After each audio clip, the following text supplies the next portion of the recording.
Olá, caro colega, aluno, tudo bem com vocês? Espero que vocês estejam excelentes. Bom, no vídeo de hoje nós vamos tratar de um assunto importantíssimo para o conhecimento da álgebra.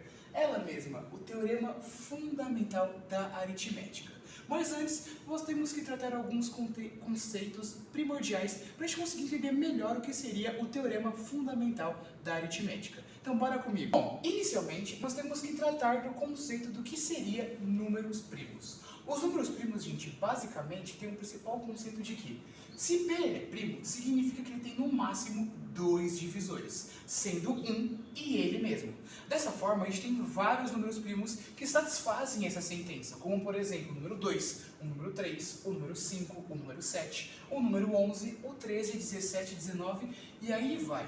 Vale ressaltar, gente, uma informação bastante interessante, que vocês até devem ter visto no vídeo anterior, que os números primos têm infinitos números primos, e existe uma demonstração que fala sobre isso. Olha que interessante, né? Uma outra informação, gente, que a gente gostaria de dizer para vocês também, é que o único número primo par que a gente tem é o número 2. E vocês devem estar se perguntando, tá, professor, mas o número 1? Gente, o número 1, ele não é um número primo, porque o número 1, ele só tem apenas um divisor. Então, dessa forma, o número 1 não se qualifica como um número primo. Somente o número primo é aquele que tem no máximo dois divisores, um e ele mesmo, beleza? Bom, gente, dando continuidade, se o número ele é primo, ele é composto. Mas o que seria um número composto? Basicamente, gente, o número composto, ele é um número que ele pode ser expressado pelo produto de dois números primos ou mais números primos. Como, por exemplo, aqui a gente pode observar o número 10. O número 10, gente, ele é um número composto, por quê? Porque o 10, ele pode ser escrito como o produto dos números 2 vezes 5. Sendo que esse número 2, ele é primo, e o número 5 também é um número primo. Vamos ver mais um exemplo? Por exemplo, o número 34. O número 34, ele também é composto. Por quê? Ele pode ser expressado pelo produto do número 2 vezes 17, resultando 34. E aí, achou interessante? Agora é o seguinte, para essa primeira parte, a gente vai propor para vocês agora um desafio. Vamos pro desafio? Então vamos lá, gente, é o seguinte. O desafio é o seguinte, com base no que a gente acabou de falar com vocês, sobre o conceito de número primo e de número composto, eu quero que vocês verifiquem para mim o seguinte. O número 23, ele é um número primo ou é um número composto? O número 161, 161, ele é um número primo ou um número composto? Vou dar um tempinho de 10 segundos para vocês e a gente vai verificar se esse número ele é primo ou ele é composto. Bora lá!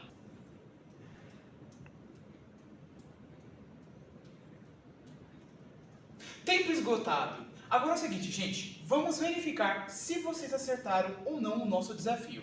Bom, antes de ir primeiro para a nossa primeira sentença, que fala se 23 ele é número primo ou composto, vamos começar pelo nosso segundo para poder demonstrar uma coisa bem interessante. É o seguinte, gente, primeira coisa, o número 161, ou seja, 161, ele é primo ou ele é composto? Parabéns! Se você respondeu que ele é composto, você acertou. Isso porque é o seguinte, 161, eu vou até escrever aqui na lousa para vocês, ele é escrito da seguinte maneira, 161, você pode escrever ele pelo produto de 23 vezes 7. Sendo 23 o nosso número primo e 7 também um número primo. Já sabendo dessa informação, a gente já pode responder a primeira sentença, no caso, que diz o seguinte, 23, ele é primo ou ele é composto? Se você respondeu que ele é primo, parabéns, você acertou o nosso desafio. Então, qual seria a resposta? 23, ele é um número primo e 161 é um número composto. Bom, já tendo todo o conhecimento prévio sobre números primos e números compostos, vamos agora para o nosso teorema fundamental da aritmética. Por definição, o teorema fundamental da aritmética diz o seguinte, seja A um número inteiro e diferente de 0, 1 e menos 1.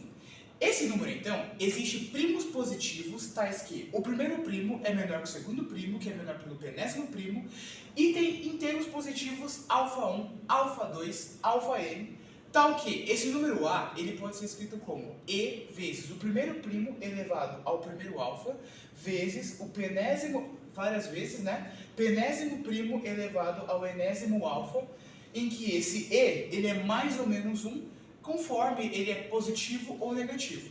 Uma outra informação também que o nosso teorema fala é que a decomposição desse número A ele é único.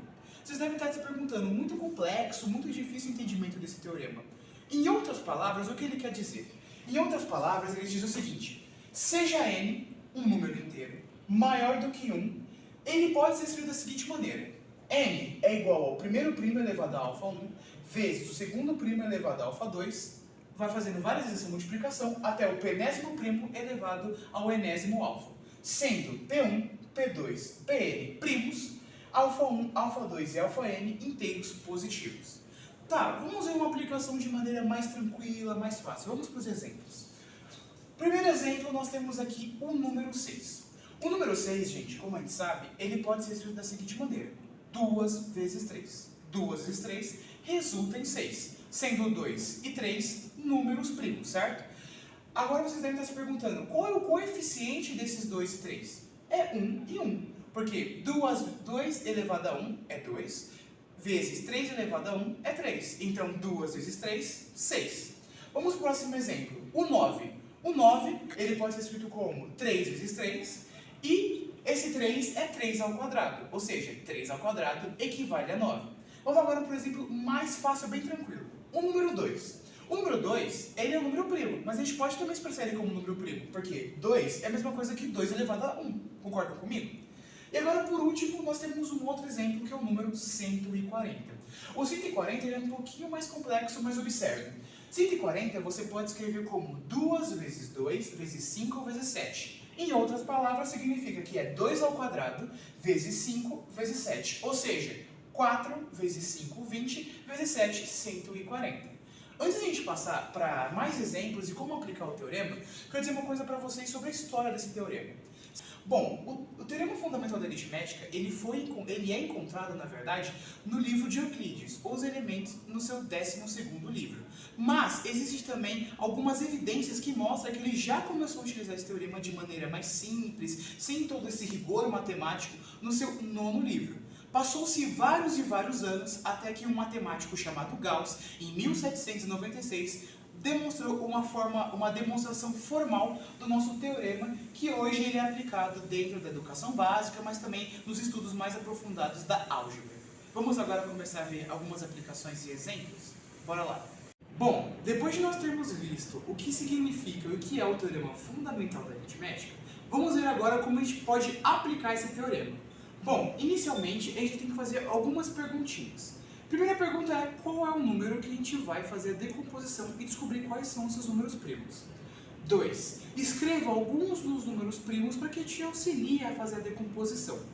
3. Você vai perguntar para o número n qual o primo que divide ele, dando o resto zero.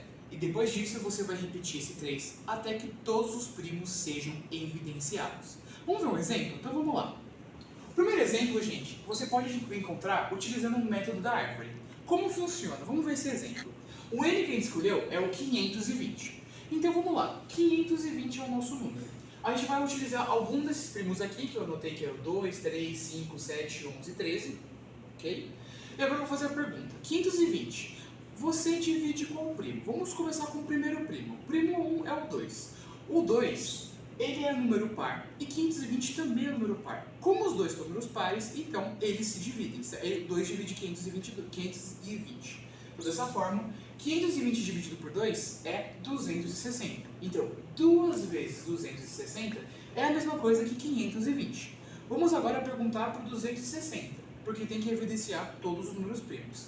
260. Se eu dividir você por 2, você é divisível por 2? Sim, ele é, porque 260 é par e o 2 também é par, então dá para dividir ele por 2. Então, 260 dividido por 2 vai resultar em 130. Então, 2 vezes 2 vezes 130 volta para 520. Mas ainda a gente não evidenciou todos os números primos possíveis desse número. Então vamos lá. Vamos perguntar para o 130. 130, se eu dividir você por 2, vai dar quanto? Dá para dividir por 2? Dá. Ambos são pares. Então, dividindo eles por 2, nós vamos ter o quê?